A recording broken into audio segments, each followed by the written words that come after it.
Buenas noches. Buenas noches a todos. Gracias por acompañarnos. Hoy, más allá de tener la grata visita del presidente del Comité Nacional del Partido, de Mario, y antes de empezar a charlar con él, quería hacer esta mención porque, como la mayoría de ustedes sabe, este comité, este espacio de participación del radicalismo de la ciudad está cumpliendo 2 años. La verdad que como ya hicimos el año pasado, teníamos ganas de aprovecharlo para juntar a muchos de los militantes, de los afiliados con los que compartimos este espacio también, y la preocupación por la situación del radicalismo, por la situación también de la ciudad de Buenos Aires. Dentro de 2 días cumplimos 2 años de estar abiertos, y me parece que es una buena oportunidad también para pensar junto con Mario. La invitación tenía que ver con charlar con él, con que comparta con nosotros cuál es su visión acerca del contexto que está atravesando la Argentina, de cuál debe ser el rol del radicalismo dentro de ese contexto. Ustedes saben que Mario fue rector de la Universidad Nacional del Litoral, fue intendente de la ciudad de Santa Fe, una ciudad que había sido gobernada por el peronismo, si no me equivoco, Mario, casi por 40 años. Y desde el gobierno de Mario, dentro del Frente Progresista en la provincia, la ciudad de Santa Fe vivió una transformación importante, que además posicionó a Mario como un dirigente provincial. También disputó el año pasado, dentro de las internas del Frente Progresista, la candidatura a gobernador, haciendo una excelente elección, y por eso el radicalismo también lo eligió para encabezar este proceso difícil, este proceso de transición en un momento complejo del radicalismo, pero que sin duda para nosotros, por lo menos los que estamos acá, también debiera ser una oportunidad, ¿no? Entonces, quiero que lo recibamos con un fuerte aplauso para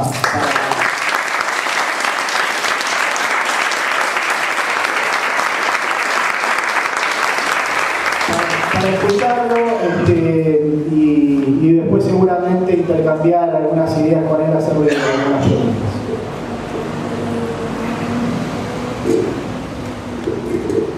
Bueno, muchísimas gracias por la oportunidad, por la invitación al diálogo. Feliz cumpleaños, 2 años. Bueno, felicidades. Con antelación.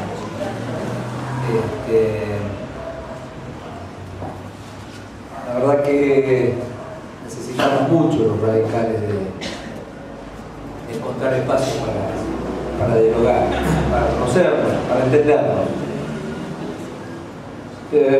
Bien lo señalabas, no es una partida fácil la que tenemos por delante. Lo decía Arturo, ¿no? Lo radical es difícil, pero vale la pena. Yo creo que hay algo que, más allá de los momentos que atraviesa el partido, a todos nos reconforta saber que seguimos estando firmes dentro de una estructura política como la de la Unión Cívica Radical. No vamos a soslayar que venimos de tiempos difíciles en el partido, y que esto se puso de manifiesto con mucha claridad en las últimas elecciones. También es cierto que esas elecciones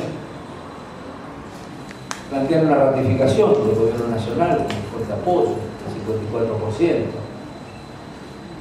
Que ese resultado nos lo refregaron por la cara durante el año pasado, sacando una serie de leyes sin escucharnos, sin escuchar a la sociedad. Creo que entendieron mal el resultado electoral. Ganaron las elecciones aún por un 54%, no quiere decir hacer lo que tengas ganas. Lo que la sociedad le dijo es que ratificaba el gobierno que había llevado adelante, pero que es importante. Las construcciones y las sociedades en el mundo progresan cuando los que piensan diferente se escuchan, cuando prestamos atención a las organizaciones de la sociedad.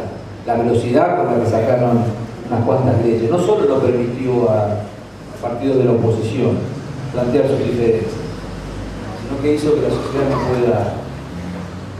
no pueda opinar. Y tenían programado el verano. Venía la operación de la presidenta, nos íbamos de vacaciones, instalábamos el tema Malvinas como único aspecto en el cual nos encolumnamos todos, que es la lucha por la soberanía de nuestras islas. Pero cuando retomó su actividad la presidenta, además de mostrar la cicatriz de su operación, empezaron a aparecer las cicatrices de nuestro país. Blanqueó la crisis energética primero. 10.000 millones de dólares tuvimos que pagar para tener el combustible que necesitábamos durante el año 2011. Habíamos logrado, con el plan Houston de Raúl Alfonsín en el año 89, el autoabastecimiento energético en el país que duró 20 años. Y también esa brutal tragedia en Once, que pone de manifiesto que en realidad las cicatrices de nuestro país, a pesar de que el actual gobierno nacional quiso posicionarse desde un lugar opuesto a la década del 90, el gobierno del menemismo, se parecía mucho más de lo que se diferenciaba.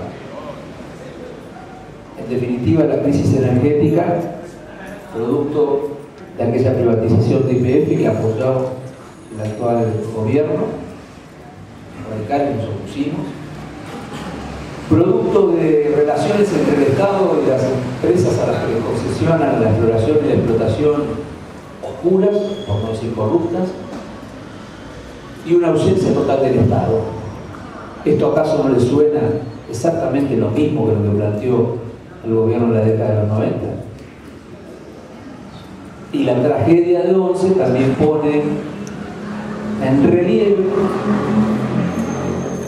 oscuras relaciones entre el gobierno y a quienes se les plantean las concesiones de servicios, de transporte, en este caso ferroviario, y ausencia del Estado en el control. En definitiva, ese relato del kirchnerismo, de que era la antítesis de los 90, no es tan así. Ustedes lo han tenido más en consideración los aspectos del debate que hoy se está manteniendo en la Cámara de Diputados respecto al subterráneo. En definitiva, también una escenografía montada de la discusión entre el gobernante local y la presidenta, que piensan cada uno de ellos de qué manera se siguen posicionando mejor en términos políticos y se olvidan de la gente. Entonces, yo recuerdo aquella imagen cuando en el Parque Sudamericano se vivió lo que se vivió, y creo que fue debido, que decía, por cada peso que ponga el gobierno municipal, un peso va a poner el gobierno nacional, prometiendo viviendas. No comenzaron a hacer la primera vivienda. Y podríamos anotar varias. También me acuerdo de la imagen de Néstor Kirchner inaugurando acá el tranvía en Puerto Madero y anunciando con Cristina al lado que el mismo se iba a extender hasta La Boca, creo. No hicieron un metro. Y ahora se tiran por la cabeza los subtes Por supuesto, fui intendente y entiendo que los servicios son parte de la planificación del desarrollo de una ciudad y tienen que estar en manos del gobierno local. Por supuesto, con los recursos que corresponden. Pero fíjense las contradicciones, ¿no? Cuento una pequeña anécdota de mi gestión, tan pequeña. Santa Fe es una ciudad en la provincia que comenzó con el desarrollo del ferrocarril. Por eso la estación Belgrano, algunos de ustedes que han ido a Santa Fe a lo mejor la conocen, es una de las estaciones más lindas y más grandes de nuestro país. Y también, ramal que para, ramal que cierra, se abandonó, se empezó a venir abajo, usurpada. Ahí estaban las prácticas más aberrantes de la prostitución, la droga. Y entonces, como intendente, vine al gobierno nacional y digo, ¿qué van a hacer? Van a dejar que se caiga, patrimonio de los santafesinos. Y bueno, me llevaban el tema a la larga y no tomaban decisiones, y al final del primer año de mi gestión, fines del 2008, tomamos la decisión que jurídicamente corresponde. El responsable último de los bienes patrimoniales es el gobernante local. Entonces fuimos, rompimos el candado, abrimos la cadena y nos pusimos a recuperar la estación del Belgrano. Entre los santafesinos, con esfuerzo de los santafesinos, con presupuesto de los santafesinos. Me mandaron una carta de documento diciendo que yo no podía meterme en una propiedad del Estado Nacional. Yo porque mandé una carta de documento diciendo que yo no iba a permitir que la estación Belgrano se venga abajo porque era patrimonio de santafesinos. Y seguimos adelante con la tarea. Un año y medio después, me vuelven a mandar una carta de documento cuando ya la estación Belgrano nos lucía fantástica, la habíamos recuperado, estábamos utilizando para actividades culturales. Me mandan a decir que le tenía que devolver la estación Belgrano en las condiciones que la había encontrado, es decir, me ordenaba que la rompa. En realidad me hicieron un favor, porque tuvieron tan poca inteligencia de mandarme a sacar documento las semanas previas a las elecciones del 2009. Así que todos los santafesinos fuimos a la estación Belgrano, un abrazo, y todo, cantamos el himno. Es más, algunos sospechaban que la carta de documento la había mandado yo. Pero nos entusiasmamos, no solo recuperamos la estación, sino que dijimos, está la estación Mitre. Recuperemos la estación Mitre y la estación Guadalupe. Cuando recuperamos las estaciones, dijimos, recuperemos las vías. Y llevamos adelante un proyecto de tren urbano. Y hasta nos animamos a hacer una licitación y compramos 2 unidades ferroviarias, transportes ferroviarios livianos. Y hace 6 meses que están ahí, 9,0 kilómetros construidas en nuestro país, sin poder ser utilizadas porque el gobierno nacional no autoriza a su utilización. Es decir, en aquellos lugares donde los ciudadanos, junto con el gobierno, con todas las organizaciones de la sociedad, que respaldaron el proyecto, centro comercial, bolsa de comercio, los ex ferroviarios, todos, absolutamente todos, reclamándole. Nosotros no queríamos hacer cargo, hicimos las inversiones, no queríamos hacer cargo y no nos lo permiten. Y acá al revés lo tiran por la cabeza. Pero bueno, creo que de algún otro modo comparto lo que recién se señalaba, que toda esta circunstancia nos presenta una oportunidad. Yo diría que más que una oportunidad, tenemos la responsabilidad y la obligación de constituirnos en una alternativa al actual gobierno nacional. La oposición en las elecciones de octubre en realidad quedó diluida, pero hay una sociedad opositora, que es la mitad del país también. Y esa sociedad opositora, no tengo duda, en cada punto de este país hay hombres, mujeres, jóvenes, no tan jóvenes, que están esperando una señal. Una señal de un proyecto político que valga la pena defender. Un proyecto político que se sustente en nuestra ética republicana, en el respeto a las organizaciones de la democracia, en la recuperación de los valores. Pero antes de referirme a eso, una tarea importante que tenemos los radicales, que es hacia el interior de nuestro propio partido. Tenemos que modernizarlo. El radicalismo nace hace 120 años representando la defensa de los derechos y las libertades del ciudadano. Había una Argentina también que crecía, pero una constitución negada. Y fueron los hombres y mujeres del radicalismo que entendieron que había que constituirse para defender al ciudadano. Y de ahí el voto universal y secreto. Por supuesto que 120 años después, hoy, las cosas han cambiado. En aquel momento fue el partido de los ciudadanos.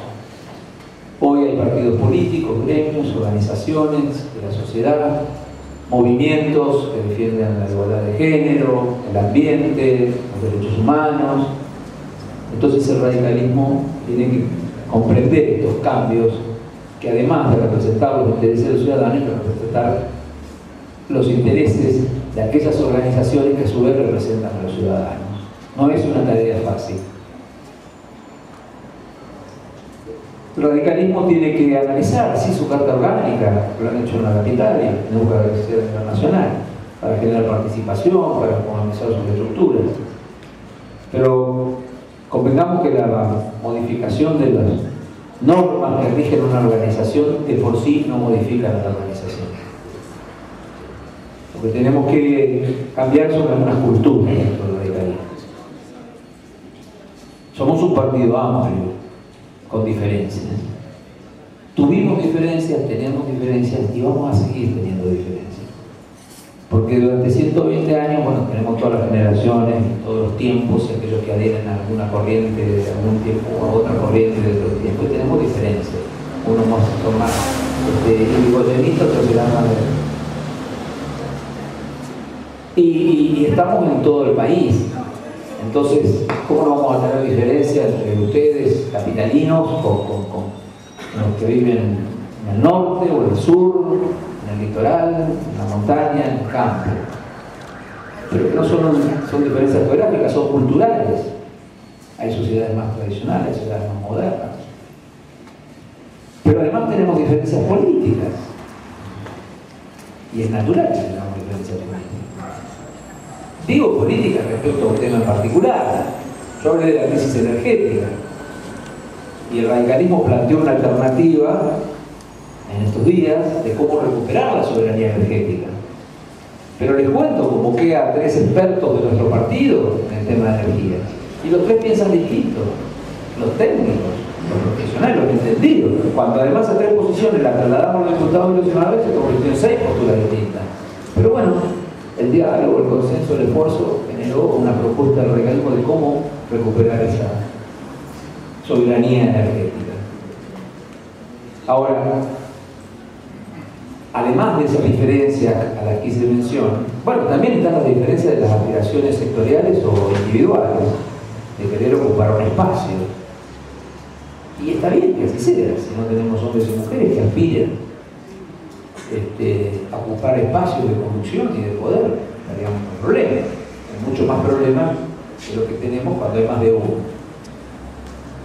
El tema es cómo se resuelven esas diferencias. Si el partido va a plantear que las diferencias se resuelven con fracturas, con expulsiones, con divisiones, estamos en problema.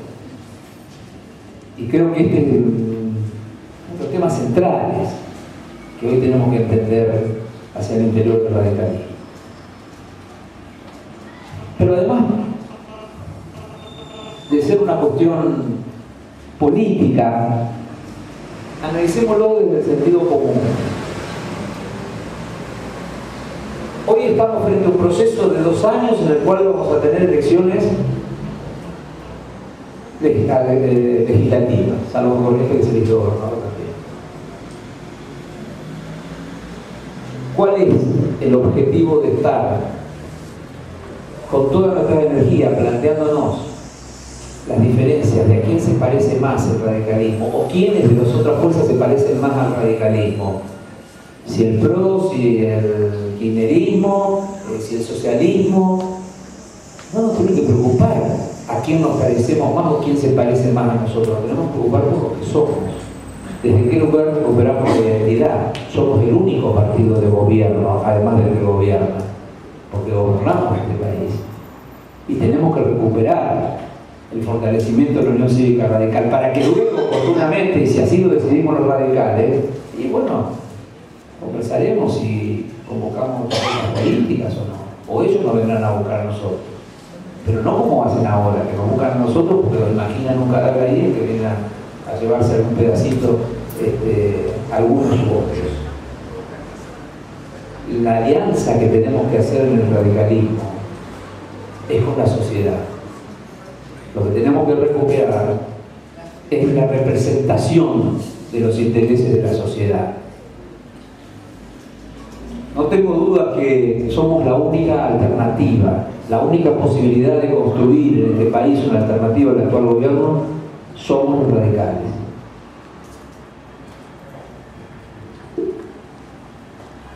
Este país perdió valores.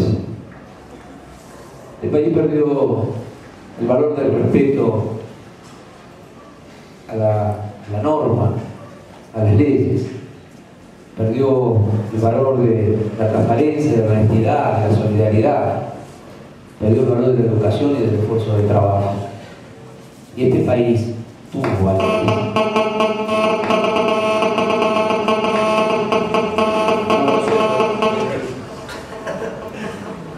Hay interferencias también acá. En todos lados.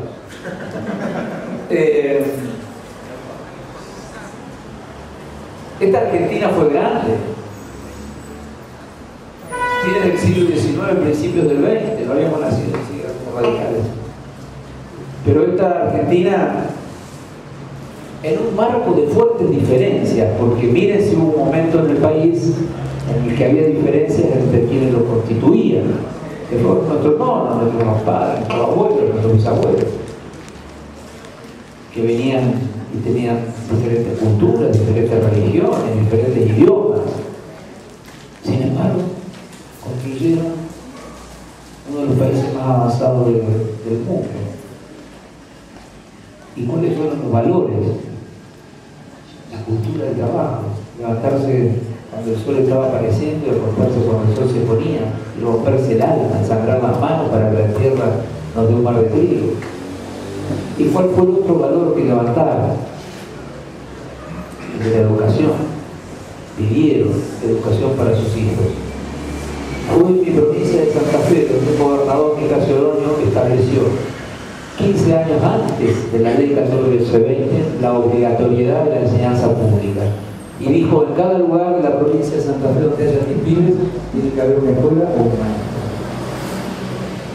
Y estableció el matrimonio civil para que se pudiesen casar quienes pertenecían a diferentes religiones, y municipalizó un cementerio, es decir, leyó la Constitución Nacional como proyecto político y lo llevó adelante. Y en ese proyecto se columnaron miles de inmigrantes y los criollos. Hay un escudo del radicalismo. Falta el escudo. Acá está. ¿Son o no son los valores del radicalismo? Hay una pluma y un martillo. Educación y trabajo.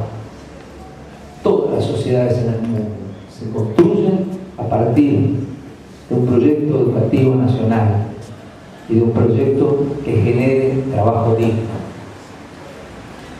Y vuelta a aparecer este gobierno haciendo exactamente lo mismo que se hizo en la década del 90. ¿O acaso no fue Menem el que provincializó la educación, o mejor dicho, que tiró las escuelas por la cabeza a cada provincia para ver cómo se las arreglaba? ¿Y este gobierno ha planteado algo diferente? Repartir NEU, pensando que con repartir NEU vamos a solucionar los problemas de la educación. Hoy tenemos un proceso educativo en franco deterioro, con fuertes desigualdades, enormes desigualdades. En Tierra del Fuego se invierten 10.700 pesos por alumno por año en la educación básica, en Salta 1.700 pesos por año. Entonces depende de donde un chico nace, puede tener 10 veces más o 10 veces menos inversión en su proceso educativo. Hay 1 millón de jóvenes entre 18 y 25 años que ni estudian ni trabajan. Están cerca del alcohol de la droga y de la droga del delito. Esto nos incluye a todos, aún a aquellos que pueden pagar una educación privada, que tienen el privilegio de la doble escolaridad, o pueden además pagar una academia para el arte, para los idiomas, para el deporte, pero también todos los que van a las escuelas públicas tienen mediodía ocupado. Y se ha recuperado la educación en valores. Nos educan en la solidaridad, en la ética, en el respeto a la autoridad. Cuando uno habla con los maestros, con los directores de escuela, uno de los mayores problemas que tienen cuando se paran a entregar el curso es la falta de respeto a la autoridad. Y también, a veces la familia se desentiende de los chicos. Yo siempre les digo, cuando vienen los pibes de la escuela, apaguen el televisor. Apaguen el televisor, pregúntenle cómo les fue. Y si te dan la oportunidad, tomen un libro y pónganse a leer el libro con sus hijos. Yo tengo 6 hijos. Y los momentos más ricos de mi vida son cuando hacemos un diálogo, cuando podemos compartir un libro. Tenemos que ocuparnos de la formación docente. Por supuesto que los paros no solucionan los problemas, tampoco lo soluciona una presidenta que humilla a los docentes. Tenemos que llevar adelante una verdadera revolución educativa, volver a discutir por el rol del Estado Nacional de la educación, volver a generar igualdad de oportunidades. Como se hizo grande la Argentina en la consideración mundial por la educación que pudo lucir en algún momento. Y cada vez más retrocesos en la calidad educativa. Este gobierno dice que con la asignación familiar ha logrado que mayor cantidad de chicos vayan a la escuela. Es cierto, hay una mayor escolarización. Pero esto no quiere decir que en la escuela aprendan. En definitiva, esa mayor escolarización esconde una falta de acceso al conocimiento. Ese es el objetivo central que tenemos que tener para educar. Está demostrado que las sociedades del mundo que tienen mayores niveles educativos son sociedades en las que se minimiza la corrupción, en las que hay menos violencia, en las que hay más solidaridad, en las que se crece. Porque además, la condición ineludible, y cada vez lo es más, para el acceso a un trabajo digno. Y ahí está la recuperación de la cultura del trabajo. Por supuesto que un país tiene que tener políticas sociales, cuando hay gente que lo necesita. Pero la Argentina va a cumplir 10 años de crecimiento económico, entonces en lugar de tener tanta plata destinada a políticas sociales, hoy deberíamos tener menos políticas sociales y mayor oportunidad para que la gente, con su propio esfuerzo, se gane dignamente su salario, porque se formó, se capacitó y porque el Estado le generó alternativas de acceso a un trabajo digno. Cuando papá o la mamá vuelve a su casa porque cobró la asignación familiar por hijo y además hizo una changa o un trabajito en negro, no siente dignidad. Preferiría volver a su casa cansadísimo de haber puesto el lomo laburando y llevar el pan a sus hijos, que se lo ganó porque tiene un trabajo, que sabe hacer lo que tiene que hacer. Y este país está perdiendo una nueva oportunidad, 10 años de crecimiento económico, y los pilares centrales a partir de los cuales tenemos que generar la sociedad que tenemos que generar no lo estamos llevando adelante. ¿Podemos generar puestos de trabajo? Sí, podemos generar puestos de trabajo. Lo están haciendo también las sociedades en el mundo. Seguimos siendo un país materia prima dependiente. Me parece bárbaro que vendamos todas las sopas que tengamos que vender para tener recursos. Y ojalá no hubiese metido la pata como metido Moreno con el tema de la carne, porque es que para abaratar la carne prohibió la importación y al final perdimos los mercados, exportamos menos que Uruguay y la carne sale de más cara. O sea que todo al revés.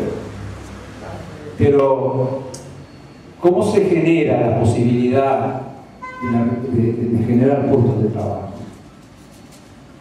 Bueno, es a partir de la reindustrialización de base tecnológica. La Argentina tiene cómo generar las posibilidades de construir nosotros este micrófono, este celular o ese equipo.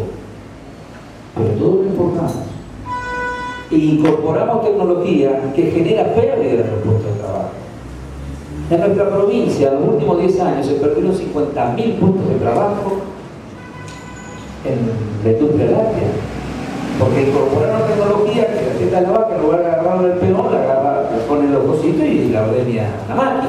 Está bien que el empresario haga esto de incorporar tecnología, pero empezó a necesitar menos mano de obra. Entonces, ¿cómo se suple esa incorporación de la tecnología que posibilita una mayor productividad? Y bueno, se suple generando la posibilidad de puestos de trabajo, siendo nosotros mismos los que con nuestra capacidad, con el esfuerzo del trabajo y con la inteligencia que en la Argentina existe, en buena medida, en las universidades, en los organismos del CONICET, podemos generar.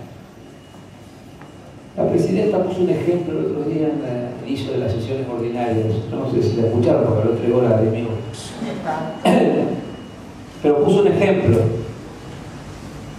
del logro que tuvo la Argentina de una semilla, de la sol que crece bajo perímetro, es decir, puede crecer aunque no tenga la suficiente cantidad de agua que necesite, y que esto puede ser trasladado a la soja, al trigo y al maíz.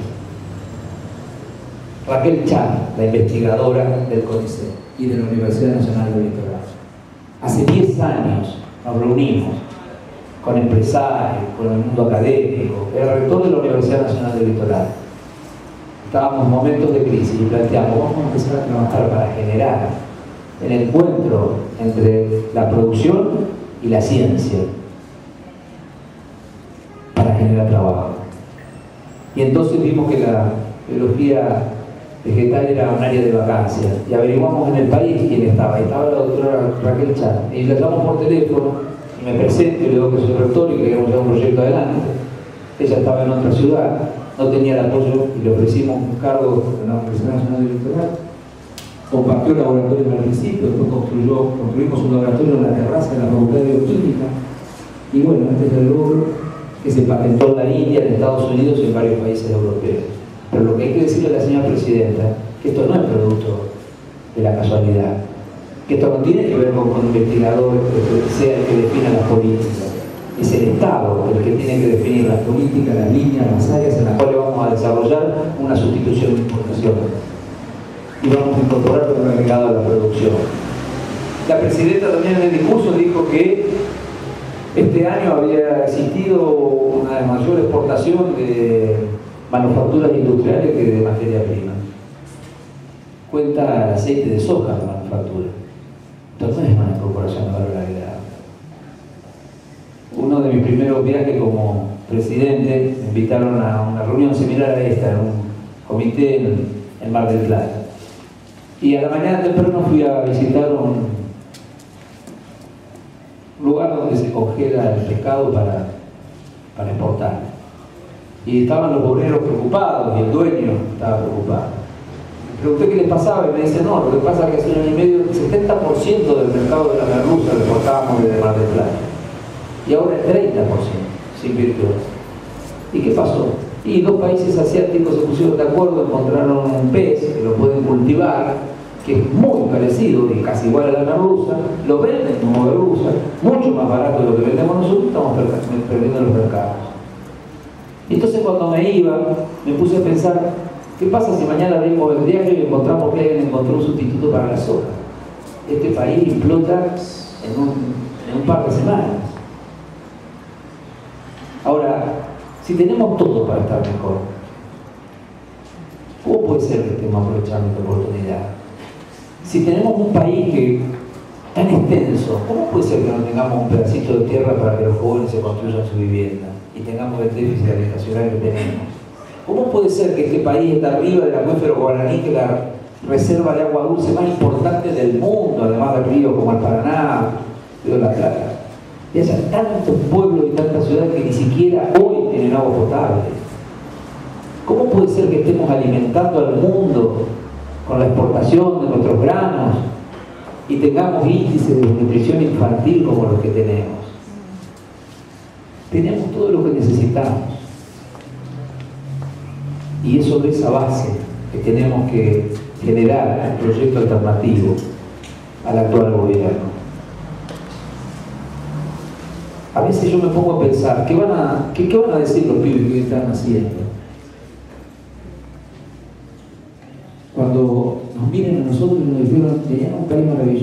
crecían y esta es la pequeña que nos dejaron. Miren, yo les digo, correligionarios, quiero tener la conciencia tranquila de que dejé hasta la última gota de sudor en intentar que este país maravilloso logre generar un proyecto alternativo en donde pongan la centralidad de ese proyecto a la educación, al esfuerzo del trabajo, al trabajo digno. Y somos los radicales los que lo tenemos que plantear, todos los radicales. No tenemos otra alternativa que construir ese proyecto para el futuro. Esa Argentina es posible. Nosotros tenemos una oportunidad, pero al mismo tiempo es una responsabilidad y es una obligación. Y lo que tenemos que entender, que lograrlo está en nuestras propias manos. Yo les agradezco infinitamente y la pregunta que me quieren hacer, bienvenido.